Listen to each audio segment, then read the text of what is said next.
अस्सलाम वालेकुम वन। आज की वीडियो का हमारा टाइटल है C2P02, मतलब चैप्टर 2 की हमारे पास दूसरी वीडियो है जिसका हमने आज आर्टिकल डिस्कस करना है वो है साउंड इंटेंसिटी लेवल। तो रिकमेंडेशन आपके पास वही है कि आपने एयरफोन यूज़ करने हैं और प्रीवियस वीडियोस भी देखनी है ताकि कॉन्सेप्ट आपस में रिलेट करने में आसानी हो। अच्छा, बुक पे ये जो आर्टिकल हमने डिस्कस करना है वो हमारा पेज नंबर 24 पे लिखा हुआ है, तो ये हमने हाईलाइट भी कर दिया है कि साउंड इंटेंसिटी लेवल वाला आर्टिकल आज ये हमने करना है। ये आपको लॉन्ग क्वेश्चन में भी आ सकता है और इसमें से बहुत ज़्यादा इंपॉर्टेंट शॉर्ट क्वेश्चन भी बन सकते हैं और एमसीक्यूज तो बहुत ज़्यादा ही इसमें से आते हैं क्योंकि इसमें ये टेबल भी आपका 11.1 कवर होता है। तो ज़रा देख लेते हैं इसको, ज़रा हम स्लाइड से देखेंगे क्योंकि इसके अंदर डेरिवेशन टाइप भी चीज़ें आती हैं। सबसे पहले हमने क्या किया, यहाँ पे हमने एक हेडिंग्स बना ली है। अगर हमारे पास लॉन्ग क्वेश्चन आता है तो हम ये वाली हेडिंग्स फॉलो करेंगे। इसमें से सारी हेडिंग हमारे पास बुक में लिखी हुई हैं, लेकिन बुक से हम पढ़ेंगे, लेकिन पहले हम इसकी सारी आर्टिकल्स वगैरह समझ लेंगे और फिर मैं आपको बताऊँगा कि कौन सी हेडिंग के अंदर आपने क्या क्या चीज़ें लिखनी है। तो साउंड इंटेंसिटी लेवल आर्टिकल का नाम है। सबसे पहले आप उसकी डेफिनेशन लिखेंगे, मैथमेटिकल एक्सप्रेशन, रेफरेंस इंटेंसिटी क्या होता है। डेरिवेशन आप स्लाइड से कर सकते हैं और अगर बुक में समझ आए तो बुक में से करने कोई इशू नहीं है, सेम ही लिखी हुई है, लेकिन स्लाइड में ज़्यादा डिटेल लिखी है। और के की वैल्यू किस पर डिपेंड करती है, इंटेंसिटी लेवल का यूनिट क्या होता है और डेसिबल स्केल क्या होता है। तो ये सारी आप हेडिंग्स बना सकते हैं लॉन्ग क्वेश्चन में। इन हेडिंग्स में आपने लिखना क्या क्या है वो आपको इन वीडियो के एंड पे समझ आ जाएगा, लेकिन पहले हम आर्टिकल की तरफ जाएंगे कि आर्टिकल के कॉन्सेप्ट क्या हैं और इसकी डेरिवेशन कैसे है। अच्छा, सबसे पहले ना कुछ जनरल बातें याद करनी है क्योंकि आर्टिकल का स्टार्ट ही ऐसे होता है, तो हमने भी जैसे बुक में आर्टिकल स्टेप बाय स्टेप बताया हुआ है हम भी उसे वैसे ही लेके चलेंगे ताकि आपको आसानी समझने में भी आसानी हो और याद करने में भी आसानी हो। सबसे पहले हम पढ़ लेते हैं कि रेफरेंस इंटेंसिटी क्या होती है। रेफरेंस इंटेंसिटी देख लेते हैं पहले वर्ड क्या कहते हैं, लेकिन सबसे पहले हम ये वर्ड पढ़ेंगे कि ये क्या चीज़ लिखी है। अच्छा, आपने ना याद रखना है, आप हर किस्म की एज आ इंसान आप हर किस्म की आवाज़ें नहीं सुन सकते, हर किस्म की इंटेंसिटी वाली आवाज़ नहीं सुन सकते, ठीक है। तो यहाँ पे क्या लिखा हुआ है, ऑडिबल साउंड इंटेंसिटी रेंज, मतलब ऐसे आपके पास साउंड जिसकी इंटेंसिटी आप सुन सकते हैं। ऑडिबल का मतलब है विच can be detected by your air, मतलब बात क्या समझ आ गई, आपके कान, इंसान के कान जिन इंटेंसिटीज़ को सुन सकते हैं उसकी रेंज लिखी हुई है। इंटेंसिटी मिनिमम कितनी होनी चाहिए, 10⁻⁻12 वाट पर मीटर स्क्वायर, ये यूनिट है इंटेंसिटी का। और मैक्सिमम कितनी हो सकती है, 1 वाट पर मीटर स्क्वायर, मतलब मिनिमम वैल्यू आपके पास कितनी है, 10⁻⁻12। अगर इंटेंसिटी से कम होगी तो आपके जो कान होंगे उसे डिटेक्ट नहीं कर पाएंगे, साउंड आपको सुनाई नहीं देगा। और अगर आपके पास 1 वाट पर मीटर स्क्वायर होगा तो ये इतनी ज़्यादा आपके पास इंटेंसिटी होगी कि which can be painful for ears. तो हम क्या कह सकते हैं, ये मैक्सिमम वैल्यू है और ये मिनिमम वैल्यू है। अच्छा, जब भी हमने क्या करना होता है, इंटेंसिटी लेवल फाइंड करना होता है, तो उसको हम ना किसी किसी फॉर एग्जांपल आप एक साउंड है उसका इंटेंसिटी लेवल फाइंड करना चाहते हैं तो आप उसको किसी चीज़ के साथ कंपेयर करेंगे। तो आपने हमेशा याद रखना है, कंपैरिजन हम हमेशा हर चीज़ में मिनिमम वैल्यू के साथ करते हैं। तो यहाँ देखिए, यहाँ पे क्या है, तो क्या आ गया हमारे पास, जो 10⁻⁻12 है वाट पर मीटर स्क्वायर, जो हमारे पास मिनिमम साउंड है जो हम मुश्किल से सुन सकते हैं, उसे हम पहला नाम उसके ना काफ़ी 2-3 नाम है, ये आपने सारे याद करने हैं। फेंटेस्ट ऑडिबल साउंड, मतलब ये आपके पास वो कम से कम साउंड है जो आप सुन सकते हैं, ये भी नाम याद करना है। और इसे क्या कहते हैं, बेरली ऑडिबल साउंड ये भी कहते हैं, मतलब आप मुश्किल से इसको सुनते हैं, और इसको हम ज़ीरो बेल भी कहते हैं। और एक जगह एक नाम इसका और है कि ये हम साइड ये भी देख भी लेते हैं कि इसे हम थ्रेशोल्ड साउंड भी कहते हैं। थ्रेशोल्ड का मतलब होता है दहलीज, मतलब मिनिमम जो हम कह सकते हैं, जैसे हमारे पास घर होता है उसका जो आखिरी पोर्शन होता है, मतलब जो एंटर होता है मतलब दहलीज का मतलब क्या है, दरवाज़ा है, ठीक है, मतलब उसके बाद आपका घर नहीं है, इसका क्या मतलब है, तो इसे हम थ्रेशोल्ड इंटेंसिटी भी कह सकते हैं। तो ये सारे नाम आपको याद होने चाहिए, ये सारे नाम आपने जहन में रखने हैं, लेकिन आर्टिकल के अंदर आपके पास ये नाम लिखे हैं। ज़ीरो बेल भी इसे कहते हैं, ज़ीरो बेल इसे क्यों कहते हैं ये हम देख लेंगे, ताकि क्योंकि जब मैं आपको बताऊंगा बेल किसे कहते हैं तो आपको ज़ीरो बेल भी समझ आ जाएगी आगे जाके। लेकिन अभी फ़िलहाल के लिए आपने ये 4 नाम याद करने हैं। अब क्योंकि ये हमारे पास मिनिमम साउंड है तो हम क्या करते हैं, इसको यूज़ करते हैं एज आ रेफरेंस इंटेंसिटी। तो हमेशा याद रखना है, जहाँ भी रेफरेंस इंटेंसिटी की बात आएगी वहाँ पे आपका मतलब है आई नोट की वैल्यू कितनी होगी, 10⁻⁻12 वाट पर मीटर स्क्वायर। तो इसको हमने रेफरेंस साउंड भी कह सकते हैं और रेफरेंस इंटेंसिटी भी कह सकते हैं। और रेफरेंस साउंड का मतलब जाहिर सी बात है, आप किसी चीज़ कोई साउंड है उसकी इंटेंसिटी है तो उसकी लाउडनेस भी होगी। तो लाउडनेस होता है रेफरेंस इंटेंसिटी। रेफरेंस इंटेंसिटी को आपने आई नोट से रिप्रेजेंट किया है और इसकी जो लाउडनेस होती है उसे आप एल नोट के साथ रिप्रेजेंट करते हैं। नॉट का मतलब ज़ीरो होता है, तो यहाँ पे हमने ज़ीरो ही लिखा हुआ है। तो ज़ीरो के भी काफ़ी नाम होते हैं, लेकिन one of the name is not, तो आई नॉट एंड एल नॉट, ठीक है, मतलब जो मिनिमम वैल्यूज़ हैं हमारे पास। अच्छा, आगे इंपॉर्टेंट बात देखिए, for finding and intensity level of any sound we will compare it with the reference sound. अच्छा, जितना अभी तक हमने पढ़ा है ना, इसको हम बुक से देख लेते हैं, बाद में हम ये बात हम एंड पे डिस्कस करेंगे कि कौन सी हेडिंग में हमने क्या बात लिखनी है, लेकिन पहले बुक से साथ साथ पढ़ते रहते हैं। यहाँ पे क्या है हमारे पास, अगर हम देखें तो सबसे पहले वही बातें लिखी हैं कि हमारा जो कान होता है वो एक ख़ास रेंज तक साउंड की इंटेंसिटीज़ को बेटा क्या कर सकता है, रिस्पॉन्ड कर सकता है। तो मिनिमम वैल्यू हमारे पास कितनी है, 10⁻⁻12 वाट पर मीटर स्क्वायर, मैक्सिमम 1 वाट पर मीटर स्क्वायर है, और 1 वाट पर स्क्वायर इतना ज़्यादा है विच कैन बी पेनफुल, मतलब आपके कान दर्द हो सकते हैं इससे। अब क्योंकि हमारे पास क्या है, ये रेंज क्या है, बहुत ज़्यादा वाइड है। वाइड का मतलब बहुत बड़ी रेंज है। अगर 10⁻⁻12 का मतलब है ज़ीरो के बाद आपके पास -12, आप खुद ही लगा सकते हैं कितने ज़ीरोज़ आएंगे, और वहाँ से लेकर हमारे पास 10⁻⁻12 से लेकर 1 तक हमारे पास क्या आती हैं, सारी वैल्यूज़ आती हैं। तो ये आपके पास बहुत ज़्यादा बड़ी रेंज है। तो हम क्या करते हैं, आप एक चीज़ यहाँ पे ज़्यादा देखनी है, जो रेंज है वो सारी की सारी आपकी 10 की पावर में है। मिनिमम वैल्यू आपकी 10⁻⁻12 है, और मैक्सिमम वैल्यू 1 है। 1 को भी हम 10 की पावर में लिख सकते हैं, 10 की पावर 0 इज़ कॉल्ड 1। इसका मतलब जो आपकी इंटेंसिटीज़ की वैल्यूज़ आती हैं वो 10 की फैक्टर्स में आती हैं। अगर हम यहाँ टेबल में देखें, ये भी देखें, ये सारी वैल्यूज़ आपकी 10 के फैक्टर्स में आ रही हैं। तो 10 के फैक्टर्स हैं। अब क्योंकि ये फैक्टर्स बहुत ज़्यादा छोटे हैं और बहुत ज़्यादा हैं, तो हम क्या करते हैं, इनको स्केल करते हैं by the factor of 10। By the factor of 10 का मतलब क्या है कि आप इसे लॉग की फॉर्म में लिखते हैं, और लॉग कौन सा यूज़ करना है, जिसकी बेस 10 होगी। ऐसा लॉग जिसकी बेस, लॉग मतलब लोगरिथम, ये यूज़ किया हुआ हम नीचे। आपने यहाँ पे ऐसा लोगरिथम यूज़ करना है जिसकी बेस कितनी है, 10 है। मतलब यहाँ पे इस पूरे आर्टिकल में हम कॉमन लॉग यूज़ करेंगे। तो ये रीज़न है कि हम कॉमन लॉग क्यों यूज़ करें। कॉमन लॉग इसलिए हम यूज़ कर रहे हैं क्योंकि हमारे पास रेंज, ठीक है, रेंज हमारे पास अगर वाइड है तो जाहिर सी बात है इसके डाटा को स्टडी करने के लिए आपको क्या चाहिए होगा, एक आपके पास, हम कह सकते हैं लॉग को हम एज ए इंस्ट्रूमेंट यूज़ कर रहे हैं, जिससे हम क्या करेंगे, आपकी इंटेंसिटीज़ को बाय द फैक्टर ऑफ 10 लिखेंगे। नेक्स्ट हमारे पास क्या है, ये हमारे जो 10⁻⁻12 है, इसे बेयरली ऑडिबल साउंड भी कह सकते हैं, या फेटस इंसेंसिटिव साउंड भी कह सकते हैं। ये हमने डिस्कस किया है। और इसी वैल्यू को हम क्या कहते हैं, रेफरेंस इंटेंसिटी भी कहते हैं, और ये आपको, और दूसरा नाम इसका क्या है, ज़ीरो बेल भी कहते हैं। तो ये सारे नेम हमने अभी डिस्कस कर लिए हैं, तो ये आपने याद रखने हैं। अब ये ज़ीरो बेल, आपने बेल आपके पास साउंड इंटेंसिटी लेवल का यूनिट है। इंटेंसिटी का यूनिट था watt per metre square, sound intensity level का है बेल। तो ये बेल आपका यूनिट किस पे रखा, after the name of the Alexander Graham Bell, जिसने आपके पास टेलीफोन का इन्वेंशन किया था। आगे एक हमारे पास जो एक आर्टिकल हेडिंग पैराग्राफ है, ये हमने पहले भी पढ़ा हुआ था कि क्या लिखा हुआ है, the loudness of the sound किस पे डिपेंड, खाली इंटेंसिटी ऑफ साउंड पे डिपेंड नहीं करती, बल्कि किस पे डिपेंड करती है, physical condition of the air पे भी डिपेंड करती है। ये बात हमने पीछे भी पढ़ ली थी, जहाँ पे हमने लाउडनेस की क्या पढ़े थे, फैक्टर्स पढ़े थे। तो लाउडनेस के फैक्टर्स के अंदर आपने लास्ट में एक फैक्टर जो हमने खुद से हेडिंग बनाई थी, वो ये था कि लाउडनेस आपके पास खाली इंटेंसिटी पे डिपेंड नहीं करती, बल्कि फ़िज़िकल कंडीशन ऑफ एयर पे भी डिपेंड करती है। अब ज़ाहिर सी बात है, अगर एक इंसान है जिसके कान ज़्यादा सेंसिटिव हैं, तो वो क्या कर सकता है, वो ज़्यादा फ्रीक्वेंसीज़ को क्या कर सकता है, रिस्पॉन्ड कर सकता है दैन अदर्स, ठीक है, मतलब जिसके कान तेज़ हैं वो ज़्यादा आवाज़ सुन सकता है। तो ये तक अभी तक जनरल बात है जो हमने यहाँ पे स्लाइड में डिस्कस की है, और यहाँ से हमने रीड आउट भी कर लिया है। नेक्स्ट, अभी के लिए आपको ये दो वैल्यूज़ याद होनी चाहिए, और ये सारे नाम याद होने चाहिए, और ये सिंबल्स वगैरह आई नोट और एल नोट रिप्रेजेंट होना चाहिए।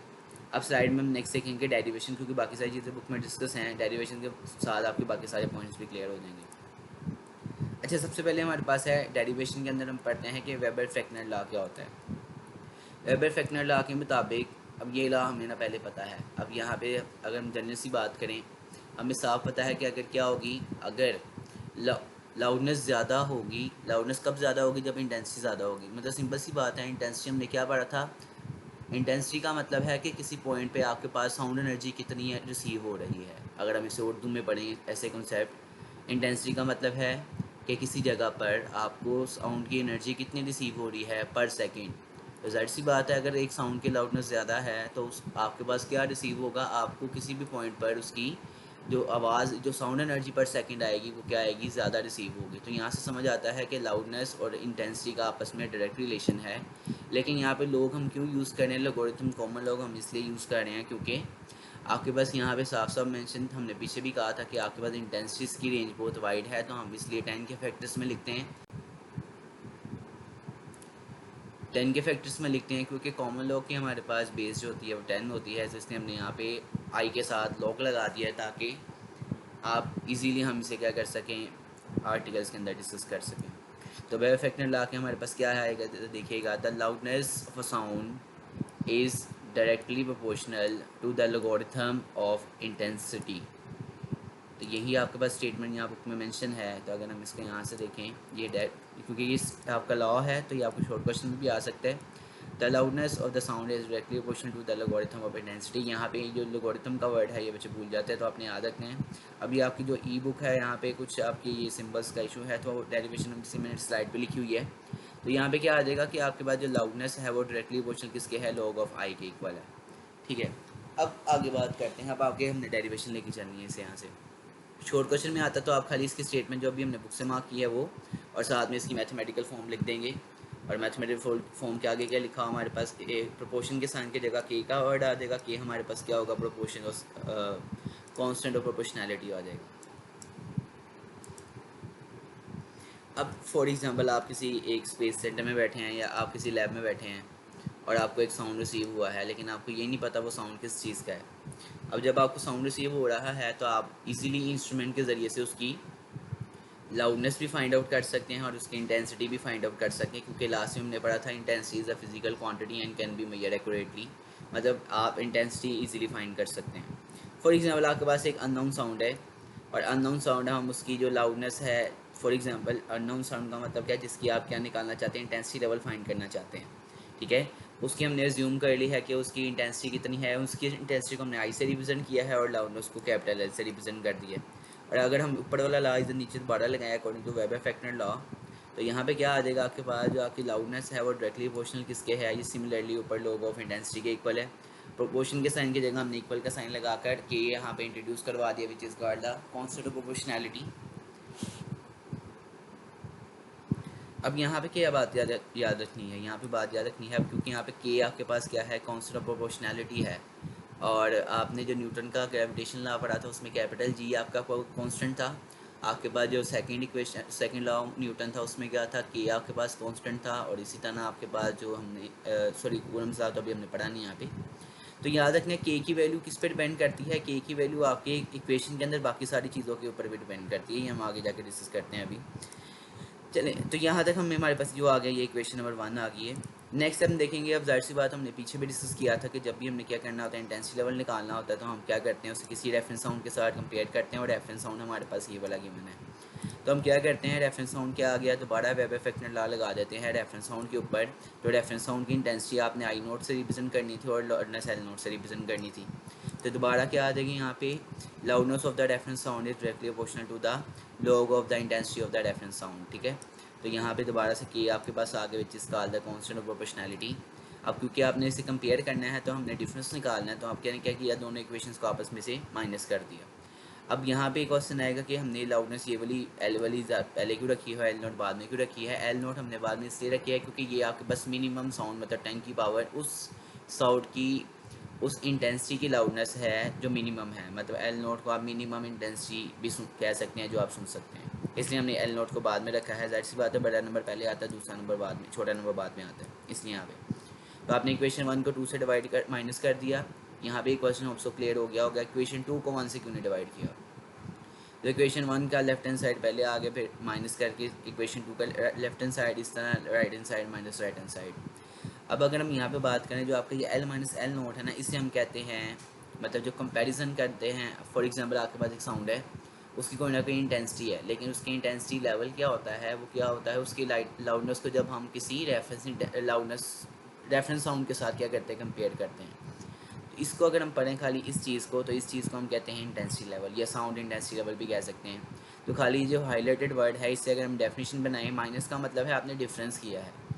डिफरेंस किया है किसका, the difference of the loudness of the unknown sound, capital L represent करता है कि लाउडनेस ऑफ अननोन साउंड आपका क्या है, किससे डिफरेंस आपने किया है, फ्रॉम द रेफरेंस साउंड। कि अगर हम क्या कर दें, आपका जो अननोन साउंड है और रेफरेंस साउंड है, इनकी लाउडनेस का डिफरेंस निकाल ले, तो वो हमारे पास किसकी डेफिनेशन आती है, इंटेंसिटी लेवल की आती है। तो ये सबसे पहले ना हम इंटेंसिटी लेवल की डेफिनेशन भी देख लेते हैं। यहाँ पे आपसे ये सारी बातें क्लियर हो गई होंगी। ये डेरिवेशन है, तो आपने ये